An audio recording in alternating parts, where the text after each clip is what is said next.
Okay. Hello and welcome to the Addicts Anonymous podcast. I'm your host, Jim R. Today is episode 72, and we're going to be interviewing Adam B. How are you doing today, sir? Doing very well, Jim. Thank you so much for the invite to be able to be of service. Yes, and I really appreciate you taking the time out of your day to do this for us. Yes, sir. So let's dive in here, get the party started, as I usually say, and tell us about your childhood. Well, my upbringing was in a small town just outside of Pittsburgh called McKees Rocks, Pennsylvania.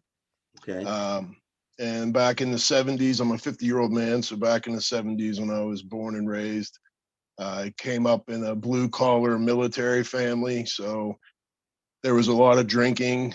I was taught drinking, hard work, and work hard, play harder type of thing. And my family suffered from alcoholism and addiction. It was around me all the time, to the extent that I'm the firstborn of 18 grandkids, and Oh my God.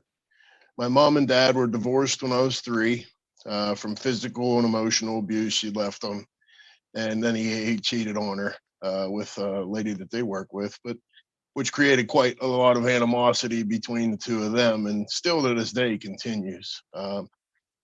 So yeah, me and my mother moved back in with my grandparents, her side of the family, and she had siblings that would babysit me because she was going to school and working a job trying to better her life and herself. So she was 20 years old. At this time, she was 24 because I was 4. And the ongoing joke for a long time in my family's at parties and get-togethers was how they would set up an ironing board table with me at the age of 4 and feed me and play bar with me and feed me shots of whatever beer, wine, sometimes whiskey.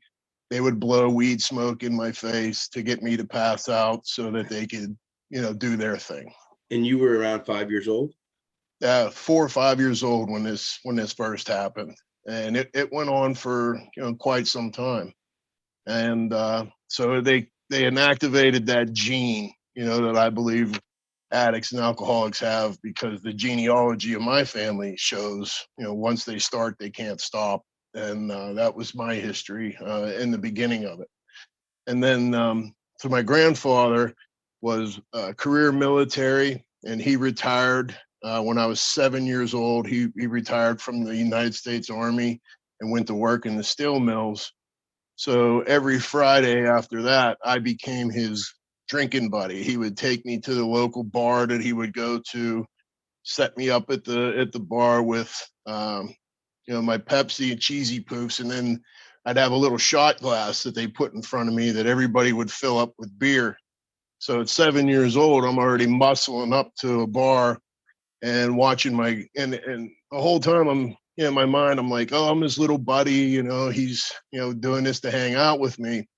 And the whole time that's happening, it's more like, because I had the blonde hair, little blonde hair, blue eyes, I was a chick magnet. So he would leave me sitting there to attract women, and then he's over there talking and dancing with the females, and I'm sitting there wondering, where's grandma at, and then I would pass out in the booth of the bar, and then he would drag me home, and that went on for quite some time too, until I was around 11 years old, 12 years old. Then my mom and I finally got our own place after she graduated school. But again, that's when alcohol was in me, and me and my friends. That's when we started drinking on our own at 12 years old. Getting an older brother or one of my friends to buy cases of beer, and that's when we just started drinking alcoholically. The first time I ever sat down with my own case of beer, there wasn't just drinking 6. I drank all 24 and got violently ill. So that just created no consequences to it either. It just, I got in a little bit of trouble. It was kind of funny to them. But yeah, it's just that no consequence having enabling toxic family behavior that a lot of us know. Definitely, it's a miracle that I didn't end up worse off than I did at an earlier age, tell you the truth. So when I hit that age, I'm 6'5", so I hit a growth spurt at the age of 12, 13, where I was like 6'2", real big guy, bigger than everybody else. And that's when high school, the coaches were like, come play football. So I started playing football, and there were no consequences for football for athletes that excelled. So when I entered junior high and then high school, the football team got to drink. We were winning a lot of games. We won 2 state titles during my time there, which made us untouchable. And I'd like to equate it to like the local police.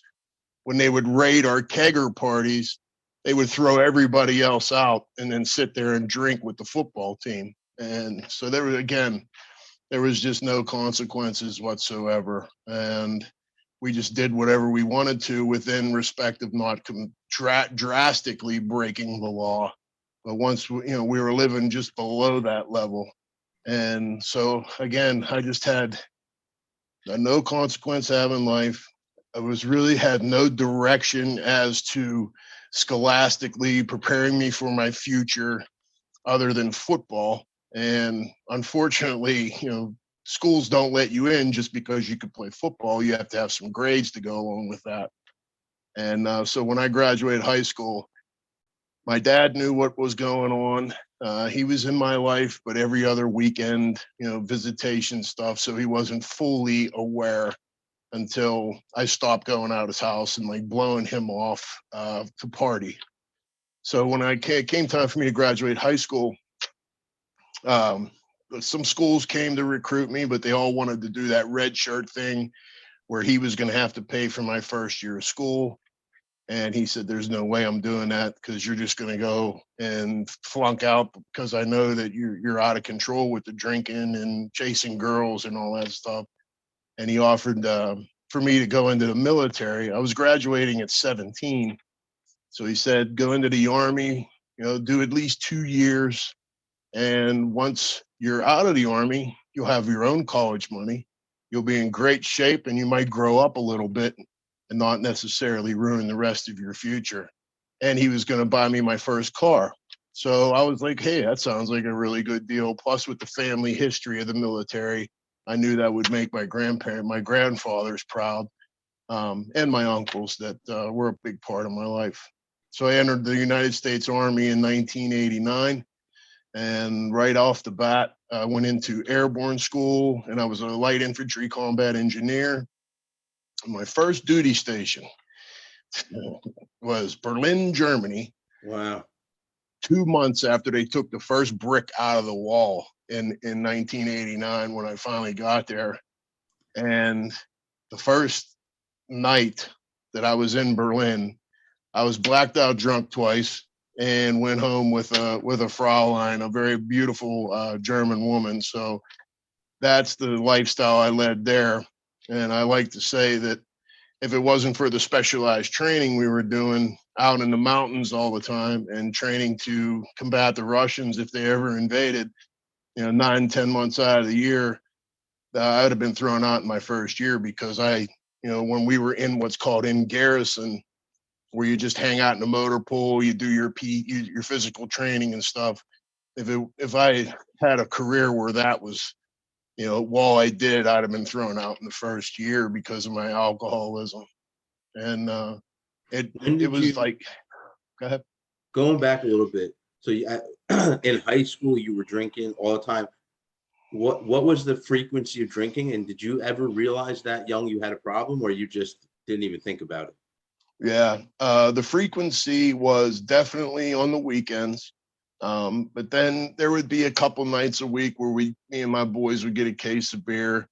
And a buddy of mine his dad was a bachelor. So he had this bachelor pad in this place called the South Side of Pittsburgh.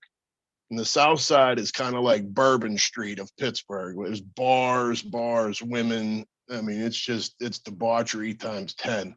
Wow. So, yeah, so we would take like the underclass girls down there and get them drunk and, have our parties and our way with them. And so it never registered that this is wrong living, that this is a problem because everybody just live like that where I grew up. You know, the parties were insane.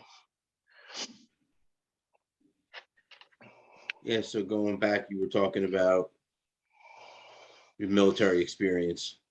Yes. So give me 1 second. Let me do this. There we go. So yeah, and once I got into the United States Army, um, got to Berlin, Germany, and like I said, it was 9 months out of the year out in the mountains training.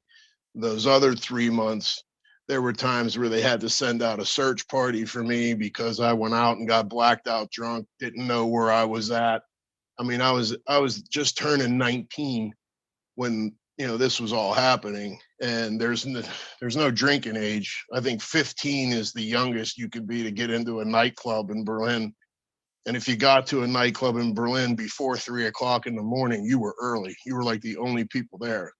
So we would get hammered drunk at the barracks, then go out and spend, we 10, 11 o'clock in the morning, we're walking out of these places, always hammered, always with another female.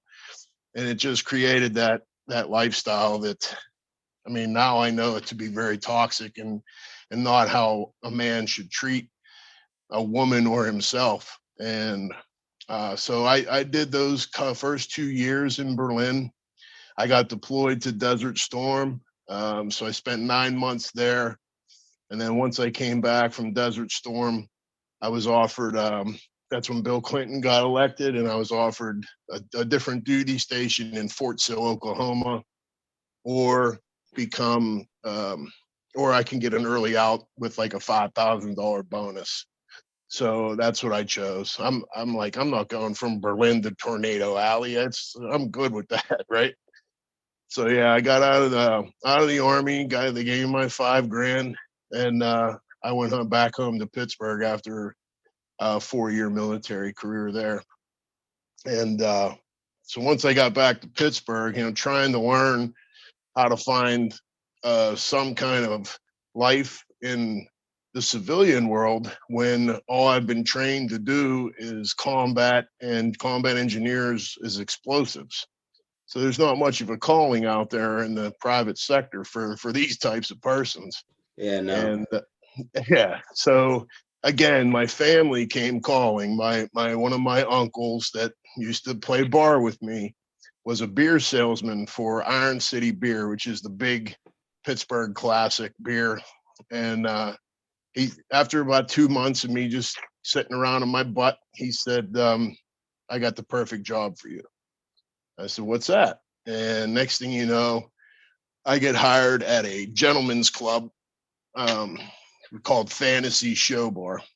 And yeah, so this place was like the number one adult entertainment club in Pittsburgh. And holy cow, I mean, talk about finding it. This was like, oh man, this is life. And so I started working there, and within like the first couple weeks, I was invited to my first after hours party. Me, the security guys I work with, and about 10 or 15 strippers, and a big pile of cocaine comes out, and I'm like, "What's that stuff?" And they're looking at me like I'm from outer space. You don't know what that is? And I said, "What is it?" And they're like, "That's coke." I said, "Oh, is that what?" I had never been exposed to it. I don't Yeah. know how. I don't know how at this point, but it's true.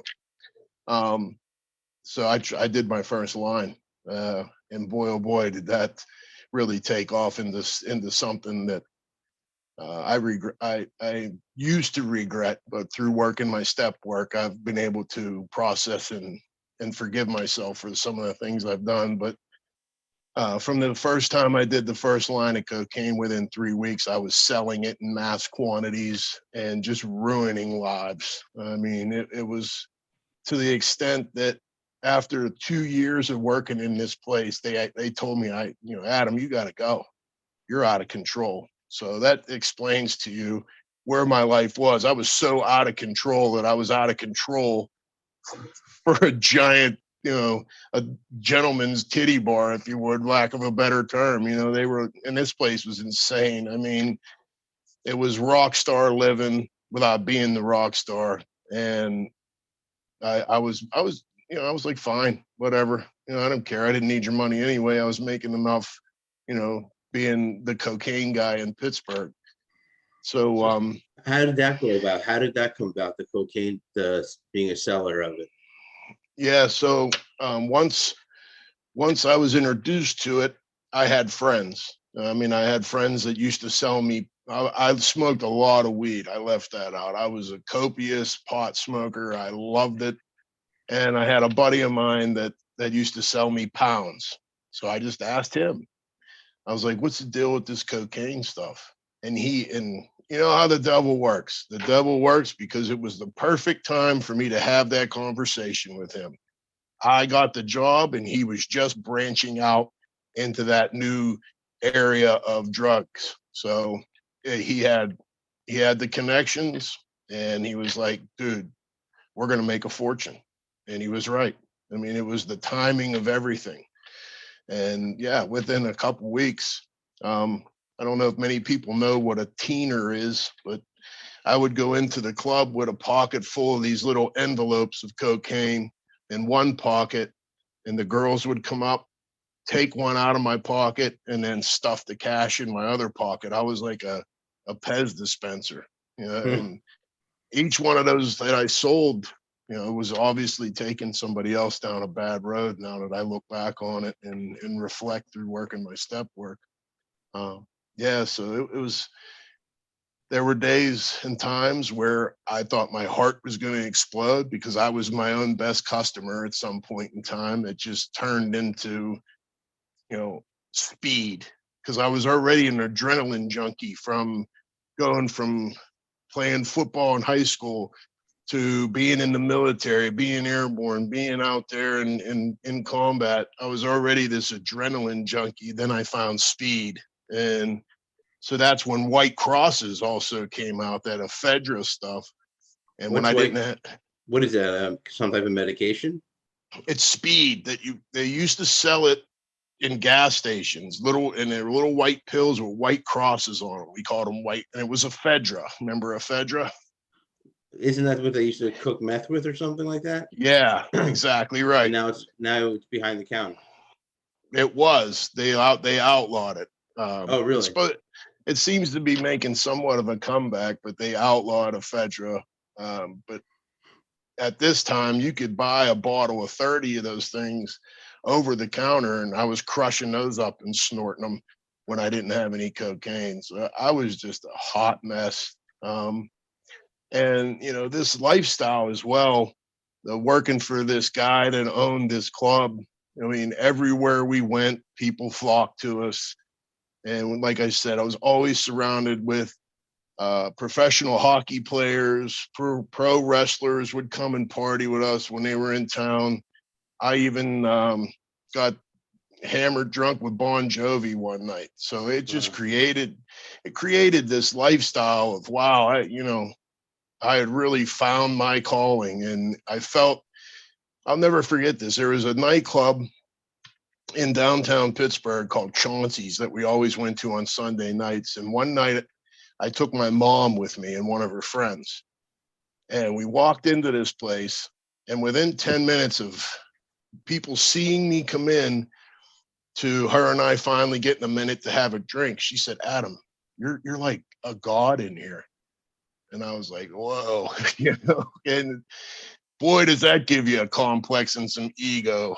Oh, But yeah. yeah. So, it was all about, I know now that they just wanted what was in my pocket, or they just feared me. There was no actual love and respect of anything. It was all fear based and using people. And but after those couple years, that went away because they said you got to go. So I went, kicked it around a little bit, bounced in different little bars, and then one night I was at our local haunt across the street from this club that just opened called Club Erotica in Pittsburgh, and me and my boys went over to say hello to the new owner. And my one friend Armin looked at the owner and said, "If you want security, it's right here." And he walked me into the place. It was brand new in McKees Rocks, so there was a lot of fights, a lot of stuff going on, and basically hired me as like the cooler, the guy that was going to take care of all that stuff. And I brought in two of my own guys, and slowly but surely we turned it into, it's still there today, and it's still the best show bar in Pittsburgh. And it was also run by the local mafia. So by the time I learned this, I was already being groomed to do certain other things. And I had to stop the cocaine sales because they just don't abide by that. And but then I became a bookie, collector. I ran girls. We did a lot of parties where I was pimping girls out basically. And that was my life. I ran gambling establishments. I was on a lot of steroids then too, because they wanted me bigger and badder every single day. And I created a lot of havoc in people's lives. And, it, I always had a semblance of a heart, which it was slowly but surely turning to stone. But because every time I hurt somebody physically and even emotionally, I always had to numb that. And that's when I just started drinking heavily. I mean, there wasn't a night of the week where I didn't drink an entire bottle of Sambuca on the rocks and smoke a quarter gram of marijuana. So I was just numbing everything. And when I didn't numb it, then I was being a monster. And I did that for the better part from 95 until 99, 2000. And I had a little girl in the midst of that. I knew I had to find a different way to live. And so I started roofing, and I decided if I'm going to leave this job, I'm going to take a trophy with me. So I married my daughter Catherine's mother. She was a very damaged woman, like most of those females that work in those places were, and it just didn't work. She had issues, still has issues, and but we have this beautiful daughter between the two of us. And one thing led to another, and I was, outcasted from her life because of the things I was doing for a living, and so that led up to still drinking, still partying, still doing my thing because again, I had power over people. I was feared, I was respected, which I know now again was just all fear based, and people just wanting what I could give them and me wanting them for what they could give me. There was no healthy relationships in any of it. I couldn't even have a healthy relationship with my own little girl. So her mother met another guy, they got married, and slowly but surely our relationship got further and further apart between my daughter and I. So my mother came to me, and one of our family friends had told her exactly what I was doing for a living. This was in 2000. She came to me and said, "You got to change, or you're never going to see your daughter again. You're going to get shot and killed. Something awful is going to happen." So the first time I did a lead in an AA meeting, I tell this story and everybody busts out laughing because I went from working at Club Erotica to being a nursing assistant Yeah. and taking care of people, right? So everybody thinks that's get a good chuckle out of that. So yeah, I was still doing my thing at night, but being a nurse, trying to cycle myself out of there and living in fear that, I knew a lot of stuff, and people just don't walk away from that lifestyle knowing a lot of stuff.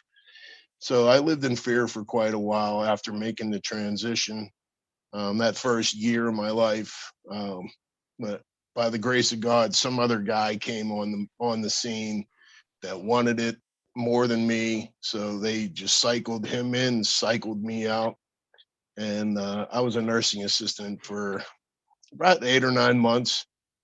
And again, I was taking care of terminally ill people. I met a girl. and she was coming in from New York City to be by her terminally ill grandfather's bedside. And she was one of those women that was just like almost afraid to look at because she was so beautiful and so like gentle, and just really, I was very attracted to that. And so she was attracted to me taking care of her grandfather. Long story short, we went out on a couple dates. He passed away. I went, I was by her side through all that. And here she was a performer at Cabaret in the old Studio 54 up there in Manhattan. She was Mhm. one of the performers in Cabaret. So we did the long distance relationship for a little while, and then she popped the question and said, "Do you want to, me and my daughter were estranged. I had no attachments, and invited me to move up to New York City." I was like, "Sure, let me close shop here."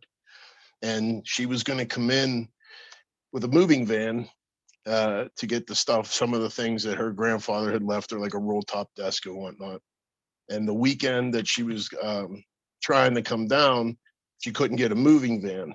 Um, that Monday was when 9/11 happened. So if she'd have got the moving van and came and got me that weekend, I would have literally been standing at ground zero because she rehearsed down there. I'd have literally been standing there when the first plane hit the towers that Monday. So the very next weekend, she came and got me, and we drove in from the Newark side, and saw that awful sight, the smoke and billowing out from ground zero. And so I moved in with her, and things are all right in the beginning. We were just partying, going to after casting cat, whatever that's called, parties afterwards, the after party. And then said to her, I have to see that. I have to pay my respects. And her and I walked down to ground zero, and that that vision of that thing is instilled in my head. And immediately I knew that I was gonna have to do something about it, because I always had this overprotective, hyper vigilant savior complex, to protect those that can't fight for themselves. And I was always taught revenge when I was a kid. Somebody messes with you, you mess with them, and you don't bully people, but you can, go after the bullies. And so one thing led to another, and she decided to go out onto the road, travel with Cabaret, and I re-enlisted in the United States military in 2001. My grandfather pulled some strings, had to. I was honorably discharged. However, there was a condition because I was deemed to have a drinking problem, not alcoholic. They never used that word. So I had to go to like a 14-day treatment center because I wanted to go into a specialized training. I wanted to go into becoming an Army Ranger. So one thing led to another. My grandfather, who was a command sergeant major, when he retired, pulled some strings. One thing led to another. And I went, and 13 months later, this was November 14th of 2001 that I re-entered, and I became an Army Ranger and got deployed 3 more times in my lifetime up until 2012. July 2012, I was combat wounded, which brought the pain pills into my life. How'd you get wounded? It was an IED explosion. We were out on patrol outside of Jalalabad, Afghanistan. The IED went off, and 6 people were killed, and I was blasted into a coma. Ruptured discs in my lower back, in my neck, and my legs still to this day is numb. So I had to do some. I was at Walter Reed for a year and a half, doing some, learning how to walk again. I have a 38 staples in my head from the blast as well. And so, yeah, when I woke up, finally from this thing, they in Frankfurt, they sent me to Ranheim Air Force Base, to their military hospital there. I had IV in one arm, pumping morphine and Dilaudid and Haldol and Thorazine into this other thing, because when I would wake up or start to come to, I was just snapping out, because the last thing I remembered was boom. And so they just started pumping me with those drugs, pumping me. So again, my addictive gene kicked in. So now I'm already, 2 months into this stuff being pumped into me, I'm already addicted to it. So without even knowing it. So once they sent me back stateside to Walter Reed, excuse me. So there I'm rehabbing, and, we're drinking, have people bringing us stuff in to, lighten our spirits. So I'm drinking, I love Jameson whiskey. I'm doing Jameson and I'm popping Percocets, and, just created that monster. I found, the pain pills really numbed everything. It just made me feel great. It gave me the energy to recover, to go to therapy, to do the physical therapy. It numbed all the combat feelings. It numbed everything, as a lot of us know. And so, yeah, I was there until 2013, whole year. And then I got sent back to Pittsburgh. So here comes the hometown hero, and military is very respected where I come from. Like literally the first 2 years, I didn't even pay for one drink. Anytime I went into a bar, here he comes. It's on me. It's on me. So, I mean, I was obliviated. I really had no idea who I was, what I was going to be, because I was hammered, drunk, high on pills. And of course, I started doing cocaine again, because that's just the triple hitter there, right? You got the trifecta. Uh, the problem with that was the VA tests you, drug tests you before they give you your prescriptions for your pain meds. At least they just started that. So here I am addicted to, I'm on 4 of those Oxy 30s a day, and Soma for spasms.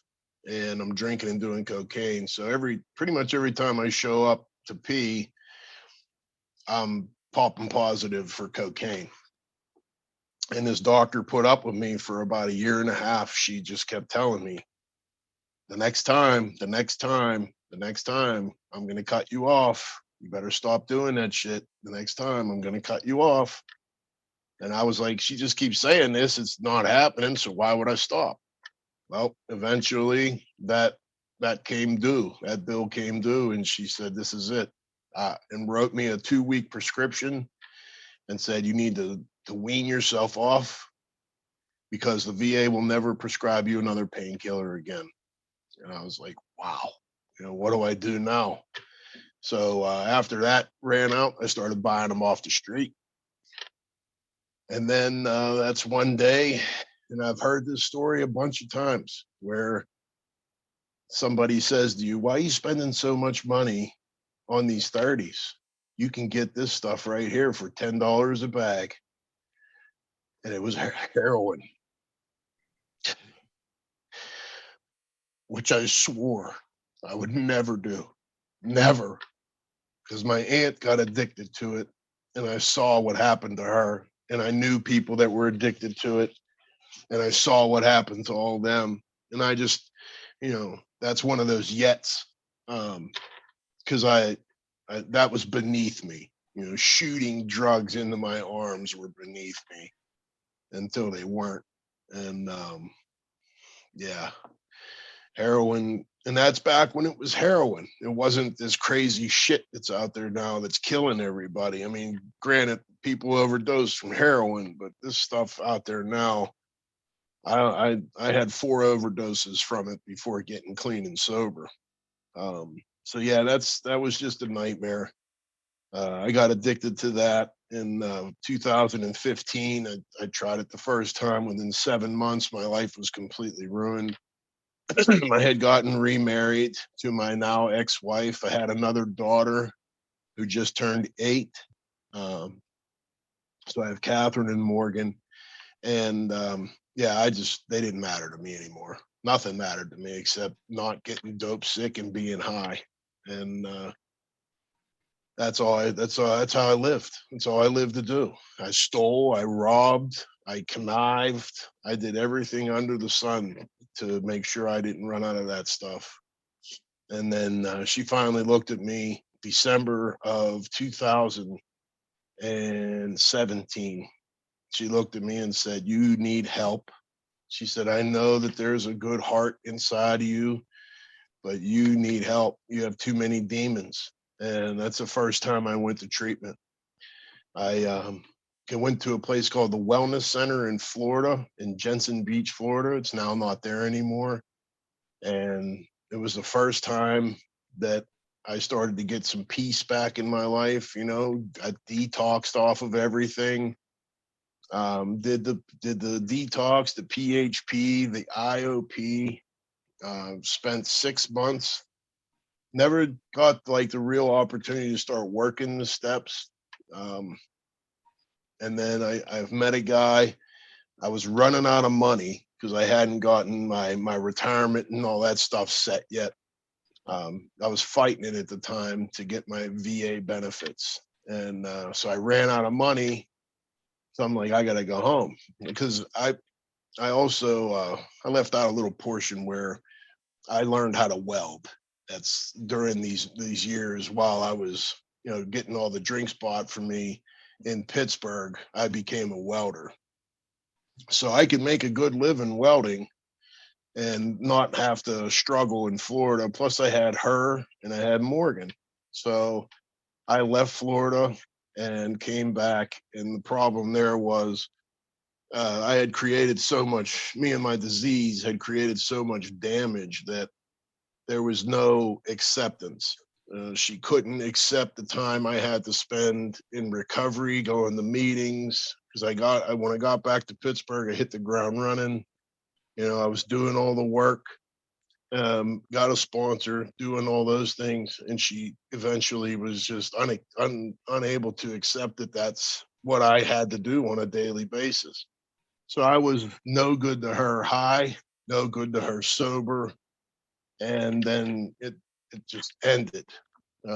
She actually started to see somebody behind my back, cheated on me in our marriage. And, I had a part in that. I had a definite part in that. She felt like drugs were my mistress. And she was right. I put them ahead of her for a long time and more.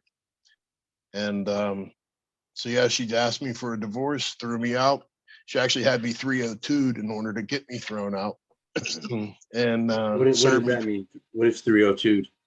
It's Baker acted, where they have you committed to a psych ward. Oh, I've heard of this before. I've actually interviewed other people from Florida. Yeah. So it's they call it Baker Act down here, but up there it's called a 302, where your family can have. She could just say I was, said something suicidal and have me locked up for involuntarily. Yeah.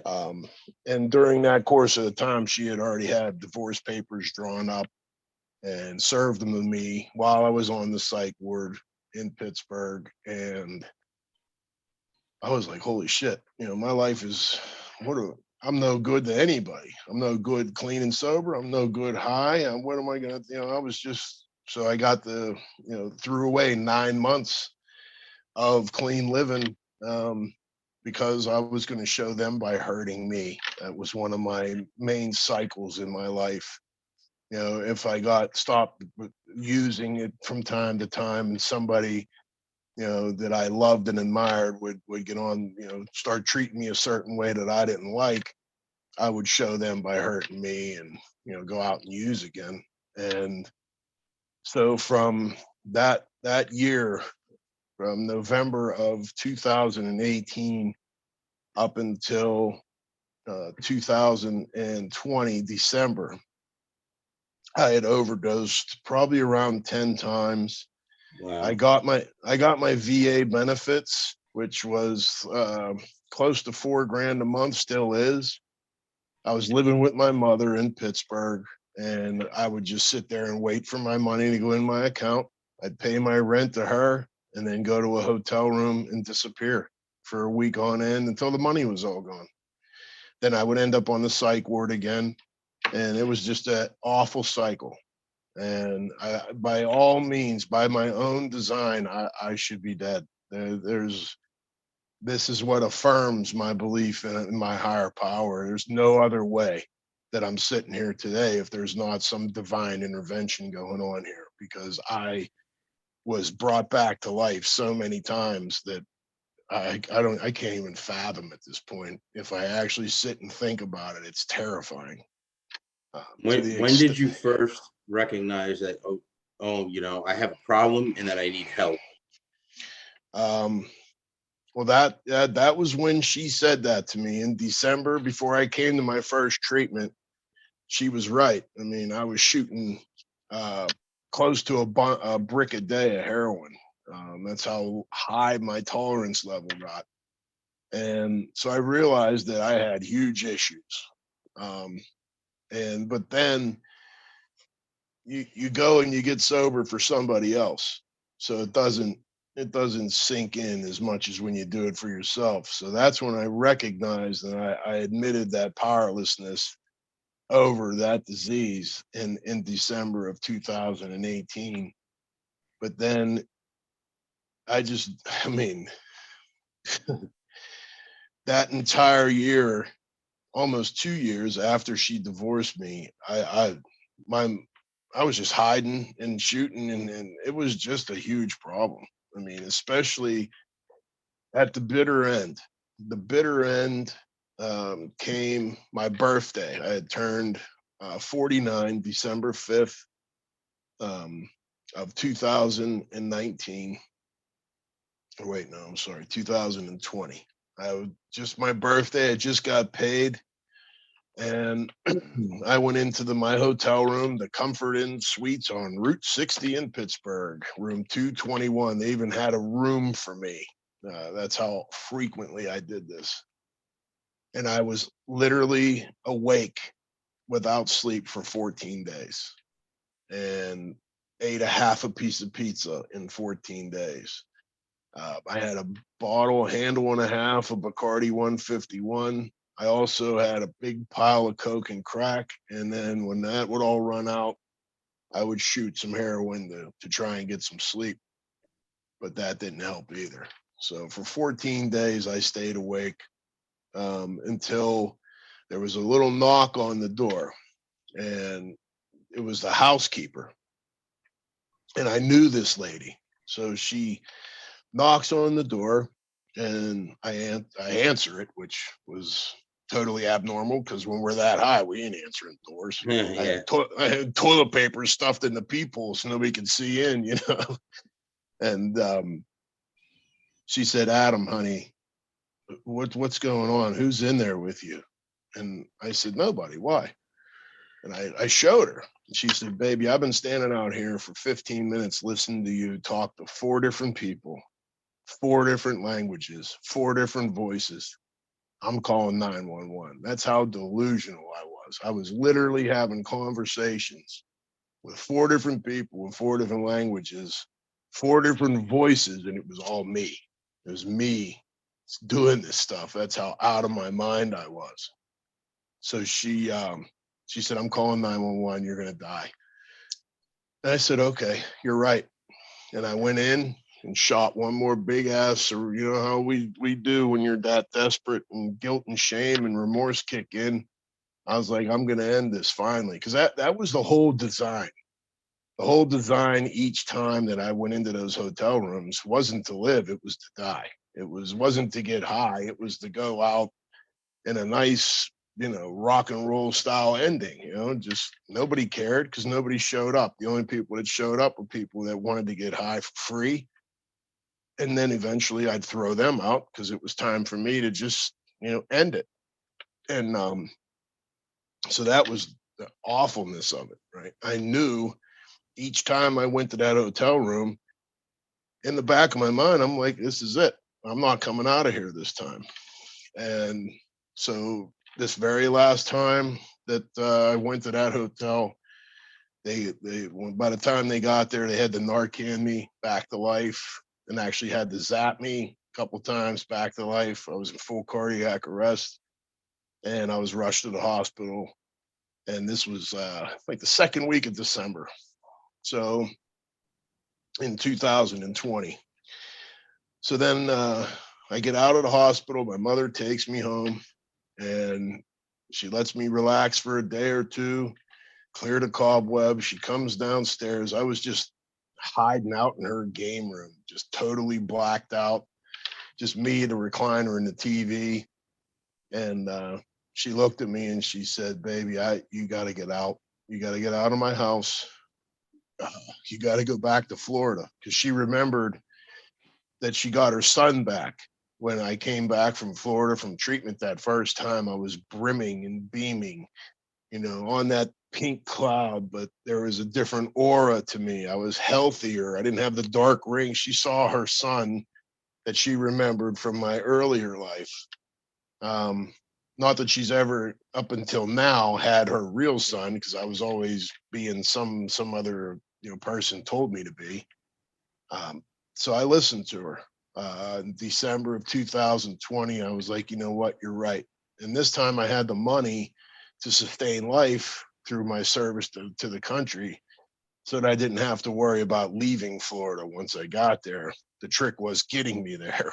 Because now I'm feeling the guilt and shame of I got to leave my family. I got to leave my daughters. I got to leave all these people I love behind. And then I started to feel like a coward, like there was just, not even a man, but I wasn't a man anyway. I was just some vile substance that people scrape off their shoe when I was out there doing the crazy stuff I was doing. So I buy myself a first class ticket. The VA in Pittsburgh booked me a room at the VA in West Palm Beach. I got myself a Christmas present.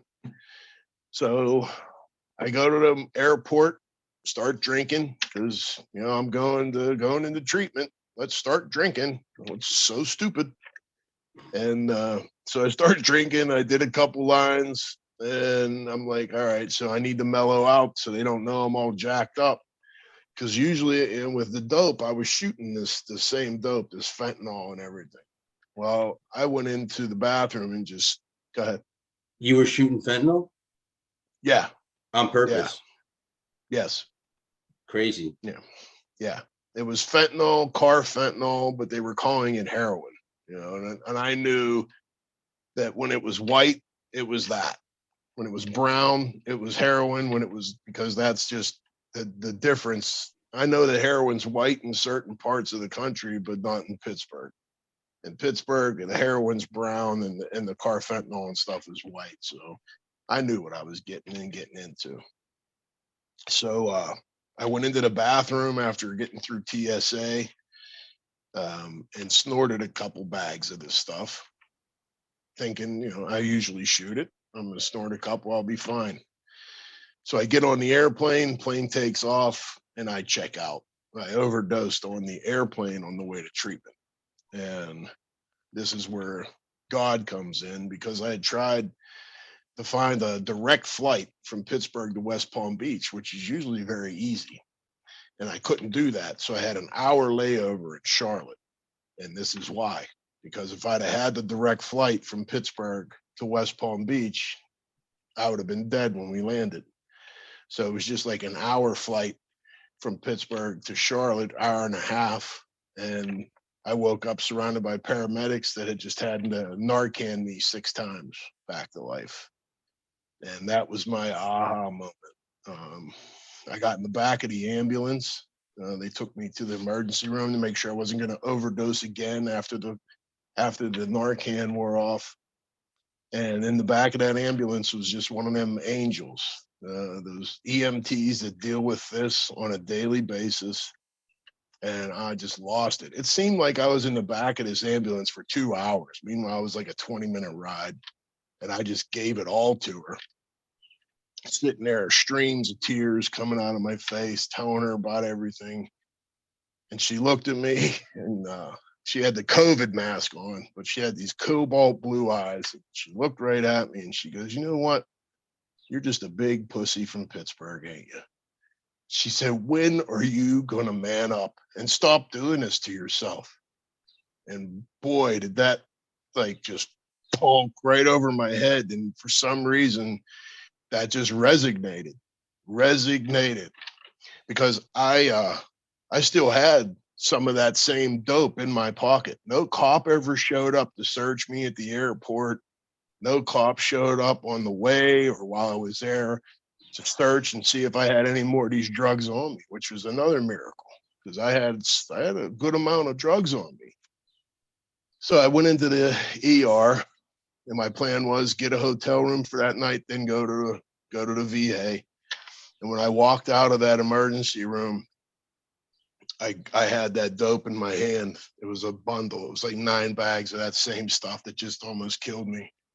And I stuffed it in the flower bed outside of the Charlotte hospital, which I'm sure I probably owe them some new flowers because they probably died pretty quick. Yeah. So, and I haven't touched anything since. That was the 31st of December, 2020.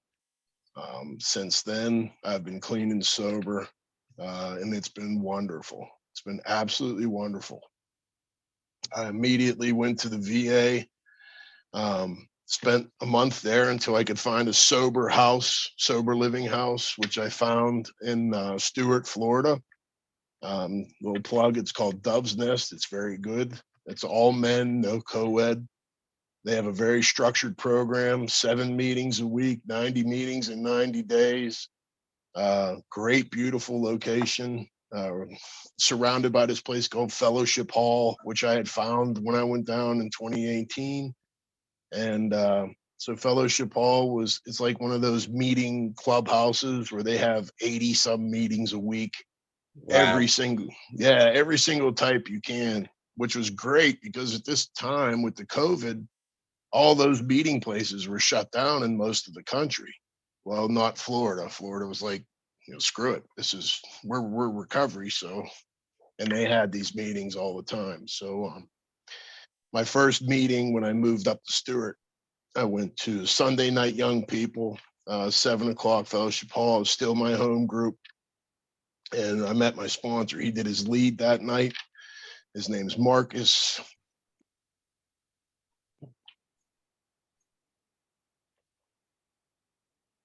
That man saved my life. I owe him a lot. He took a hot mess under his wing. I didn't know who I was. I didn't know what I was. I knew I was an alcoholic and a drug addict, but that was it. And, always turning to that stuff to process any emotion, from anger to love to this to that, good ones, bad ones. You just don't know who the hell you are, how to process anything. And that's started at the age of 4. So I've heard this a bunch of times, from your first time you had your first drink or substance, that's how old you are when you come into recovery. So he got saddled with a 48-year-old 4-year-old, you know what I mean? And he's a good man. He just celebrated 20 years in February, and I walked up to him after the meeting and I said, "Will you sponsor me?" And he said, "What are you willing to do?" Without hesitation. And I said, "Whatever it is you tell me to do."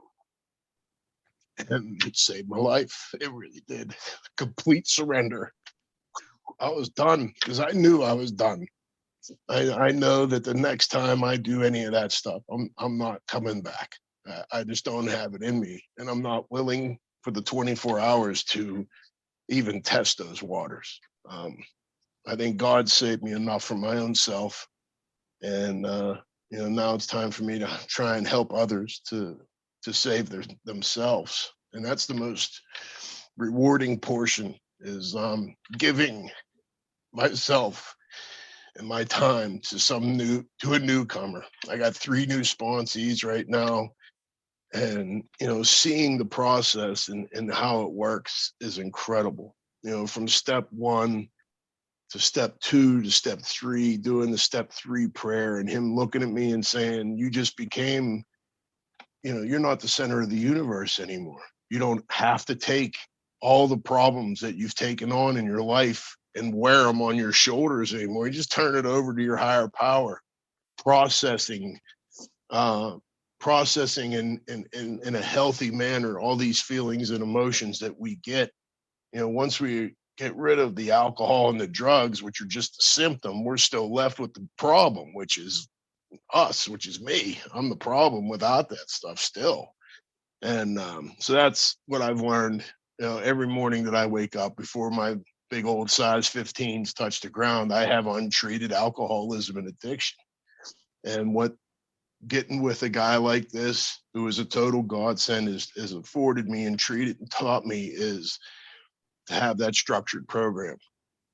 I get up in the morning, have my coffee, get with my higher power. I do my readings. I do some meditation. I go to the gym. I go to my meeting. And then a couple days a week, I'm sponsoring guys. And whenever the hand of AA or NA reaches out, I love going to treatment facilities and sharing my experience, strength, and hope on the ground floor with those men or women. And this has been the most rewarding chapter of my life. It's incredible, the transformation from a year and 4 months ago to now. I was just completely and utterly demoralized, like my book tells me, and nobody or no thing wanted anything else to do with me. They didn't want any parts of what I was doing to myself, and I was totally and utterly isolated, desolate, damaged, guilt, shame, all those things that are the opposite of what we learn in recovery. I was every one of those. I was the doctor's opinion. The doctors in Pittsburgh can affirm this. They looked at me at the point when they sent me to West Palm Beach, VA, and he said, Adam, we can't help you anymore. You're outside the scope of our help. You need that moral psychology that it talks about. And so meeting Marcus and working the 12 steps, August of last year, I went back to Pittsburgh. I did my step 9 with my daughter Catherine, who's 26, with my mom, my stepdad, who just passed away in January. So it was perfect timing for him to make that transition, because he had stage 4 cancer, to know that, he was with my mother for 25 years, but to know that she has her son and a good man in her life, I think eased his transition so that he doesn't, at the end of his life. And then there was my dad, my stepmom, my grandmother, the ones I wrote the letters for, the posthumous, where I went to grave sites of my pap and my grandparents, and the 2 soldiers that I was really embedded with in my military career. And I was able to make amends to them. And talk about a change, a radical change. That's when the 9 step promises, just without even knowing it, I started recognizing them. Like, wow, this is actually coming true. Yeah, it was good. And the best part of the trip home in August. So I have a best friend. His name's Tony D. Since we were in kindergarten. And I knew he had turned his house into a trap house. He was just on death's doorstep. And when I went home, my final part of my trip was to do a 12-step call with him. And he actually has gone to treatment and is down here living with me now in Stewart, in a sober house with 7 months of sobriety. And before that took place, I went to our local police station in McKees Rocks to talk to a couple friends that we have on the police force. And it talks about, you know, the unguarded moment when you don't even see an amends coming, that you're going to make one. And these two police officers that cut me down out of the cell that I tried to hang myself in one time when I was just out there insane, pulled in, and I got to make an amends to them. And you know, they didn't even recognize me. You know, they were like, "Wow, dude, we where you been?" I said, "Florida." And he's because they were so used to, you know, hearing there's another suicide, and it was me because I was just that insane. Um, Pulled me down off the side of a bridge once, cut me down out of a cell. I was always just on their radar. And when I made the amends to them, I said, how can I know I made your job harder, your lives harder, put you in peril, and you have enough to handle in this neighborhood already. How can I make that right? And they both looked at me and said, you've given us hope that if we continue to do our job, one of you will get out of here. And next thing I know, I'm hugging cops in the middle of a police station, which, you know, we resent them, right? We resent who they are because they're buzzkills, you know? Oh, And yeah. yeah, so it was really awesome. And I continue to work the steps today, step 10, 11, and 12, powerless every single day. That's a big portion of my recovery, is realizing that I'm powerless. I'm powerless over what anybody else in this world is going to do except me. And it my choice of what to do with what's happening. When life gets lifey, when things happen, I no longer have to turn to drugs and alcohol. I have a structured, wonderful recovery family down here in this beautiful place. I'm no longer up there where there's 50. So you know what I'm talking about. Where there's 56 days of sunshine. Yeah. Pittsburgh. Yeah. But I found there's good people there too in recovery. They're just a little more cranky because they don't get so much sunlight. But yeah, Florida's been great. I was actually just in Pittsburgh last week for my daughter's 8th birthday. Was able to take her out and show her a really good time. She spent 2 days with me. And then my stepdad that I mentioned, Bill, this is a man that threatened to shoot me on sight many times because of how insane I was. After my step 9 amends with him, he put me in his will and gave me his truck, which was like his baby. So the portion of the trip, because my mommy wouldn't let me drive it home in the snow, because we went back for his funeral in January, and mom still got that power over me. So yeah, it was perfect timing. We went up and saw Morgan for her 8th birthday. We had a great time, and then I drove a beautiful brand new Toyota Tundra home because Nice. the 9-step promises work.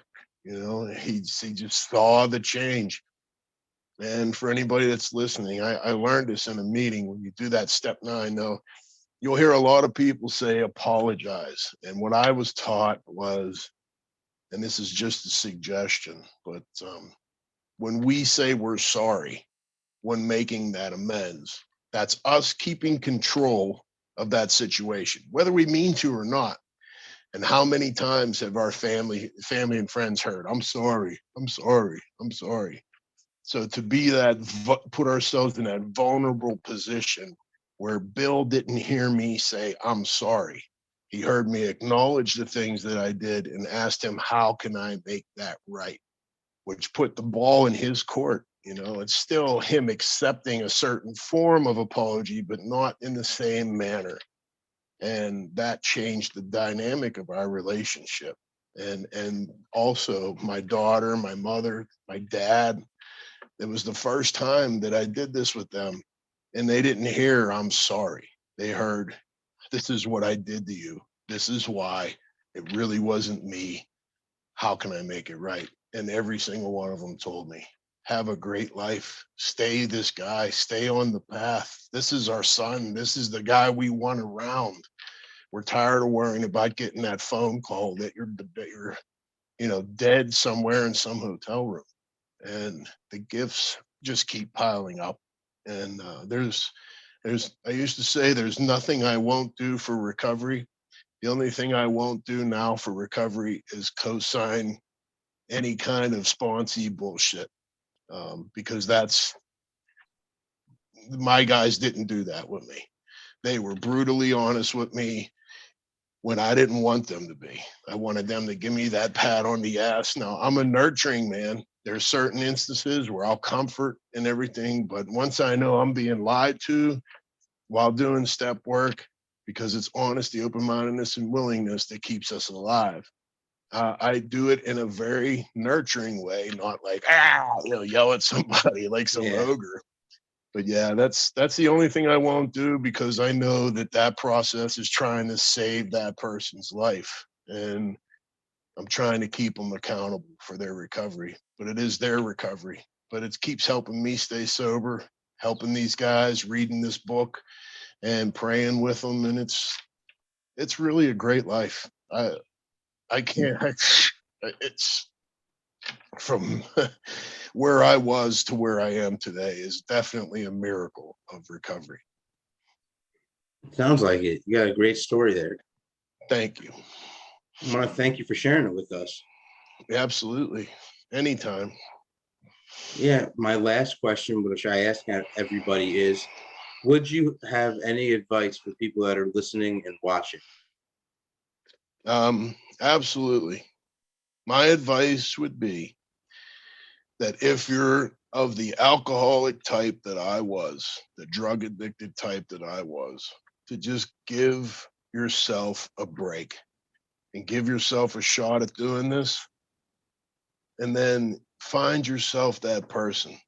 Find yourself that person that's going to teach you how to have a healthy new relationship based on trust and honesty and willingness and open-mindedness, because that's what I learned just recently, and looking back, is that's what these men were teaching me, because I never had healthy relationships with anybody, but now I do.